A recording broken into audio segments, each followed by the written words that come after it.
राष्ट्र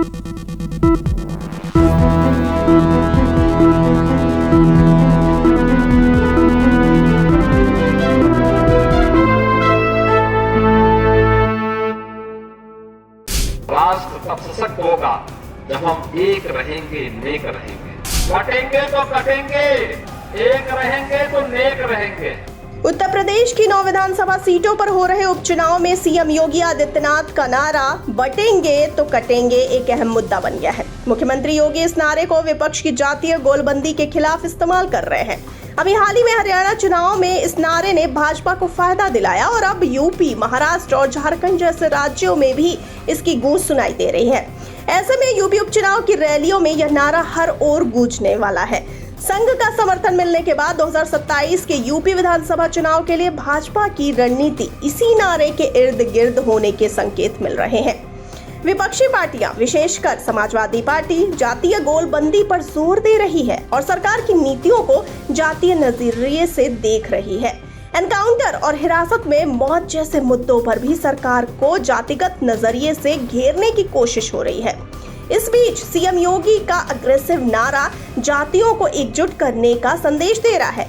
यूपी में इन उपचुनावों के लिए भाजपा ने इस नारे को पूरी ताकत से आगे बढ़ाने का निर्णय लिया है ताकि जातियों की एकता का संदेश हर ओर पहुंचे और भाजपा को इसका फायदा हो सके।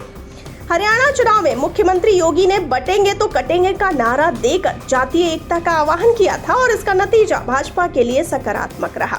संघ की सक्रियता भी हरियाणा की सफलता का एक प्रमुख कारण मानी जा रही है। ऐसे में यूपी उपचुनाव में भी भाजपा के रणनीतिकारों को इसी नारे पर भरोसा है। उनका मानना है कि जातीय मुद्दों पर हो रही सियासत के बीच सभी जातियों को एकजुट करना बेहद जरूरी हो गया है। संघ का भी मानना है कि हिंदू समाज की एकजुटता चुनाव में भाजपा की सफलता का रास्ता बना सकती है। अभी हाल ही में मथुरा में हुई संघ की कार्यकारी मंडल की बैठक में संघ के कार्यवाहक दत्तात्रेय होसबोले ने योगी के इस नारे को अपना समर्थन दिया। संघ का कहना है कि समाज को एकजुट रखना ही उसका मुख्य उद्देश्य रहा है। संघ की समरसता कार्यक्रमों से लेकर शाखा में आयोजित गतिविधियों तक हर मंच पर समाज की एकजुटता का संदेश दिया जाता है। ऐसे में ये नारा आने वाले दिनों में भाजपा की रणनीति का हिस्सा बनेगा और संघ समाज को एकजुट रखने के संदेश को जनता तक पहुंचाने के लिए हर संभव प्रयास करेगा। आपको बता दें कि संघ अपने शताब्दी वर्ष की तैयारी में हिंदी हार्टलैंड में अपने पुराने मुद्दों को बरकरार रखना चाहता है। 2014 से लेकर 2024 तक भाजपा की जातीय एकता की रणनीति को संघ का सहयोग मिला है, जिसमें खास तौर पर पिछड़ी और अनुसूचित जातियों के साथ अति पिछड़े वनवासी समाजों तक संघ की पहुंच रही है। हालांकि विकास और आय बढ़ाने के वादों पर ही जोर देने से जनता को जोड़ना मुश्किल हो रहा है। इसीलिए भाजपा और संघ का मानना है कि हिंदुत्व और समाज की एकजुटता का संदेश ही जनता को साथ लाने में मददगार साबित हो सकता है।